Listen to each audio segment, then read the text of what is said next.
So ನಾನು ಈಗ ಚಿತ್ರದುರ್ಗಕ್ಕೆ ಹೊರಟಿದ್ದೀನಿ.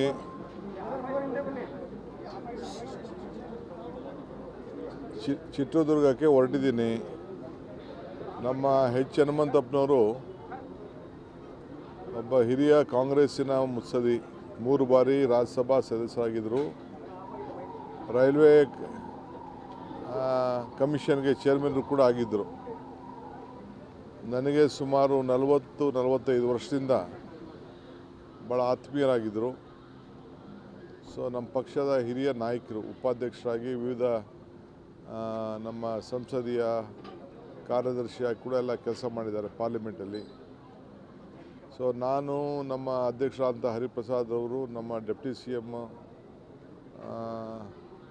ಪರಮೇಶ್ವರ್ ಅವರು, KH ಮುನಿಯಪ್ಪನವರು ನಾವೀಗ ಹೊರಟಿದ್ದೇವೆ.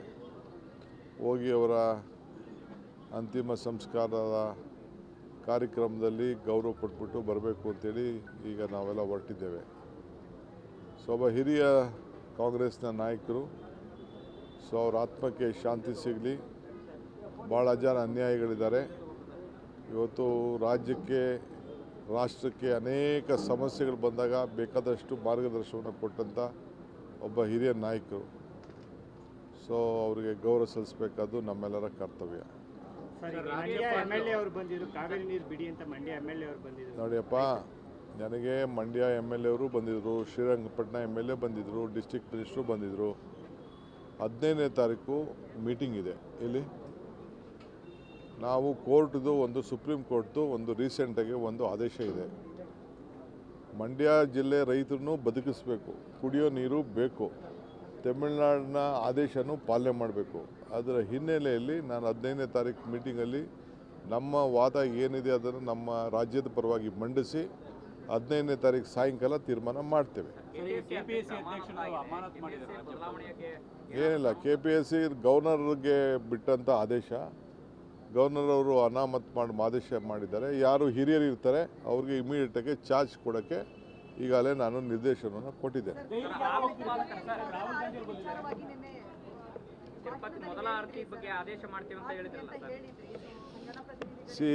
ತಿರುಪತಿದು ಏನಂತಂದರೆ, ನಿಮಗೆ ಅಲ್ಲಿ ಒಬ್ಬ ಆಫೀಸರು, ಮಹಾರಾಜರ ಕಾಲದಿಂದ ಮೊದಲನೇ ಆರತಿ ನಮ್ಮ ಕರ್ನಾಟಕದ್ದು, ಅಲ್ಲೊಬ್ಬ ಆಫೀಸರು ಕೊಡ್ತಾ ಇರ್ತಾನೆ.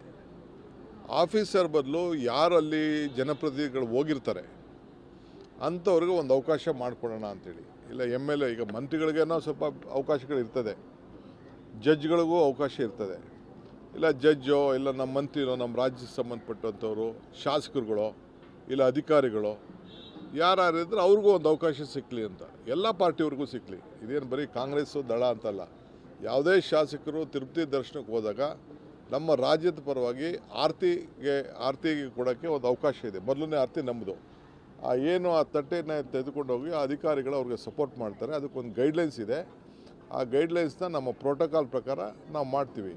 ಒಂದಿನ ತಹಶೀಲ್ದಾರ್ಗೂ ಸಿಗ್ಬೋದು, AC ಗೂ ಸಿಗ್ಬೋದು, ಶಾಸಕರಿಗೂ ಸಿಗ್ಬೋದು, ನಮ್ಮ ಮೇಯರ್ಗಳಿಗೂ ಸಿಗ್ಬೋದು, MP ಗಳಿಗೆ ಸಿಗ್ಬೋದು. ಅವ್ರಿಗೆ ಆ ಒಂದು ಭಾಗ್ಯ ಸಿಗಲಿ. ಯಾಕೆಂದ್ರೆ ಅವರೆಲ್ಲ ನಮ್ಮ ಜನರ ಸೇವೆಗೋಸ್ಕರ ಆರತಿ ಕೊಡೋದು ಕರ್ನಾಟಕಕ್ಕೆ ಒಳ್ಳೆಯದಾಗಲಿ ಅನ್ನೋ ದೃಷ್ಟಿಯಿಂದ ಅವತ್ತಿಂದ ಒಂದು ಪದ್ಧತಿ ಉಳಿಸ್ಕೊಂಡು ಬಂದಿದ್ದಾರೆ.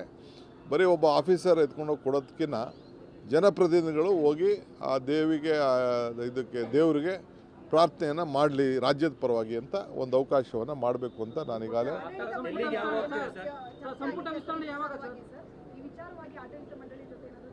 ಇಲ್ಲ, ನಾನು ಚರ್ಚೆ ಮಾಡಿದ್ದೀನಿ. ನಾನು ಅವ್ರ ಗೈಡ್ಲೈನ್ಸು ನಾವು ಸ್ಟ್ರೈಟ್ ಹೋಗೋಕ್ಕೆ ಬರೀ ಚೀಫ್ ಮಿನಿಸ್ಟರ್ಗೆ ಮಠಸ್ವಾಮಿಗಳಿಗೆ ಅವಕಾಶ ಇದೆ. ಅದನ್ನೆಲ್ಲ ನಾನು ಡಿಮ್ಯಾಂಡ್ ಮಾಡೋಕ್ಕೆ ಹೋಗಲ್ಲ. ರೆಗ್ಯುಲರಾಗಿ ಏನು ಹೋಗ್ತಾರೆ ಅದೇ ಪ್ರಕಾರ ಹೋಗಲಿ, ಕಾನೂನು ಪ್ರಕಾರ. ಐ ಡೋಂಟ್ ವಾಂಟ್ ಟು ನಮ್ಮ ತಿರುಪತಿ ಗೈಡ್ಲೈನ್ಸ್ನ ವಿರುದ್ಧವಾಗೇ ನಾವು ಇಂಟರ್ಫಿಯರ್ ಆಗಕ್ಕೆ ಇಷ್ಟ ಇಲ್ಲ ನನಗೆ. ತಿರುಪತಿದು ಏನು ಗೈಡ್ಲೈನ್ಸ್ ಇದೆ, ಅವ್ರದ್ದೇನು ಪದ್ಧತಿ ಇದೆ ಅದನ್ನೇ ಫಾಲೋ ಮಾಡಲಿ. ಆರತಿ ಕೊಡುವಂಥ ವಿಚಾರದಲ್ಲಿ ನಮ್ಮ ಪ್ರತಿನಿಧಿಗಳಿಗೆ ಅವಕಾಶ ಸಿಗಲಿ ಅನ್ನೋದು. ನೋಡಪ್ಪ, ನಾನು 6ನೇ ತಾರೀಕು ಅಸೆಂಬ್ಲಿ ಕರೀತಾ ಇದ್ದೀನಿ, ನಂಬರ್ 1. ಈಗ ಮುಂಚಿತವಾಗೇ, ಈಗ ನನಗೇನು ಲೇಟ್ ಏನಿಲ್ಲ. ಅವ್ರು ನನಗೆ ಟೈಮ್ ಕೊಟ್ಟಾಗ ಒಂದಿನ ನನಗೆ ಬೇರೆ ಕೆಲಸ ಇದೆ, ಒಂದಿನ ಹೋಗಿ ಬರ್ತೀನಿ. ಅದಾದಮೇಲೆ ಅವರು ಡೇಟ್ ಕೊಡ್ತಾರೆ ನನಗೆ. ಇನ್ನೊಂದು 3-4 ದಿನದಲ್ಲೇ ಡೇಟ್ ಕೊಡ್ತಾರೆ. 3-4 ದಿನದಲ್ಲಿ ಡೇಟ್ ಕೊಟ್ಟಾಗ ನಾನು ಹೋಗಿ ಬರ್ತೀನಿ.